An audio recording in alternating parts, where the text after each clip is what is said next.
Welcome to the Defeating Epilepsy Foundation YouTube channel. In this presentation, we will discuss what the amygdala is, what the amygdala does, what can happen if the amygdala is damaged, and treatment options. Make sure to like our videos and subscribe to our YouTube channel. Click on the bell to be notified of future videos. Please click on our donate link in the description section below and donate today. Your donation helps us to make a difference for those battling epilepsy. We appreciate your support. The amygdala is a small part of the limbic system of the brain, specifically on the lower part of the brain below the hypothalamus, responsible for body function, and in front of the hippocampus, responsible for memory. The amygdala is part of the limbic system and is responsible for emotions, fear, as well as emotions related to stimuli that the brain finds repulsive and stimuli that are satisfying.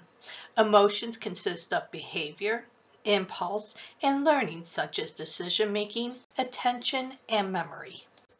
The amygdala shows responsibility for emotions by learning the emotion and choosing how the amygdala responds to the emotion over time. The amygdala responds to the emotion in connection with other parts of the limbic system, such as the hypothalamus and hippocampus.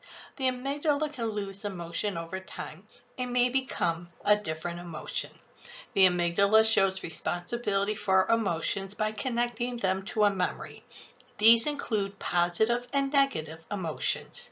Sensory information is influenced by the amygdala in case of simultaneous occurrence of previously learned behaviors and new or not learned behaviors. Dysfunction of the amygdala has been responsible for many psychiatric disorders, including anxiety, depression, and post-traumatic stress disorder. Dysfunction is the result of abnormal neuroactivity.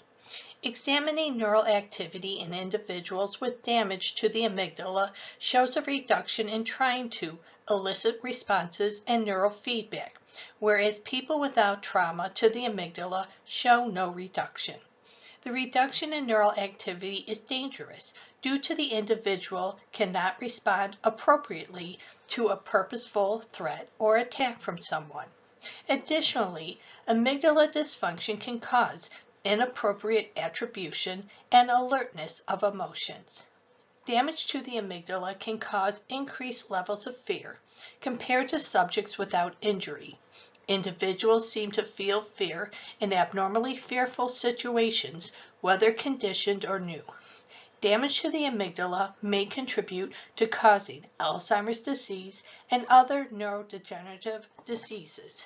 In amygdala atrophy, Lewy bodies or misfolded proteins develop. Depending on the number of misfolded proteins can affect and determine the severity of the impact of the neurodegenerative diseases. Psychiatric treatment, such as medication or therapy, is often helpful in treating the dysfunction of the amygdala. Cognitive therapy has been proven effective in treating conditions of dysfunction of the amygdala.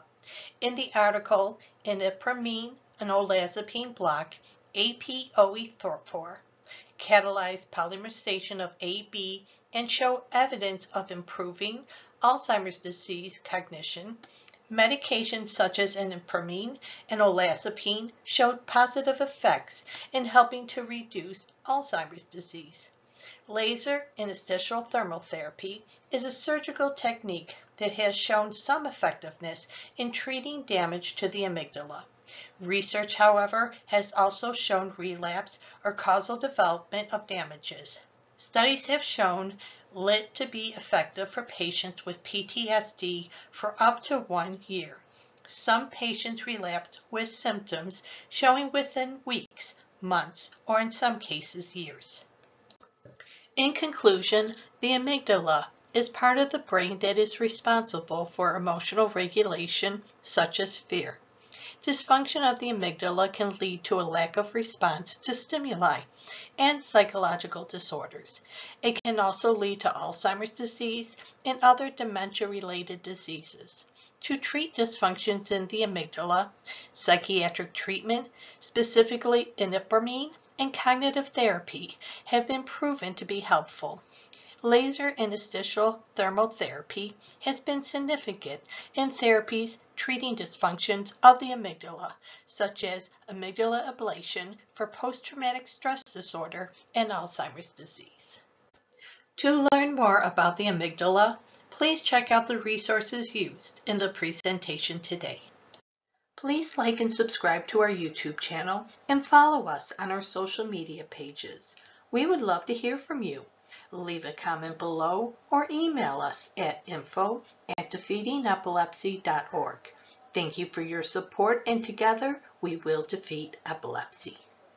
Check out our other great videos and subscribe today. You have the power to defeat epilepsy.